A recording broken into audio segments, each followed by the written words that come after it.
ways contamination OCD can show up in children and what you can do about it. Well, the first one, the most obvious one, is in cleanliness. It can be where they can be showering more, or they could be wiping down surfaces, or they could be washing their hands a lot. But there are two other less obvious ways it can show up as well. One of them can be through avoiding behaviour, and that's number 2. It can be where they can be avoiding family or friends. They might be avoiding buildings like schools or shops, or they could even be avoiding areas of the home due to contamination fears.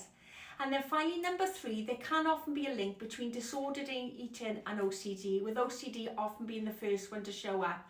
Now, OCD can take control over eating in a number of ways, including it can tell a child a certain food group to avoid. It can tell them a number of calories they need to eat in a day. They can control it that way. Or they also could even convince a child that the person preparing their food is contaminated and therefore to avoid that food.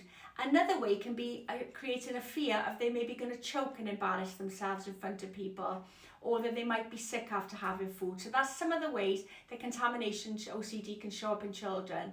Now, the way to tackle the contamination OCD is by coming up with a plan and then breaking that plan into super small steps. So you're doing something small every single day to do the opposite of what OCD wants.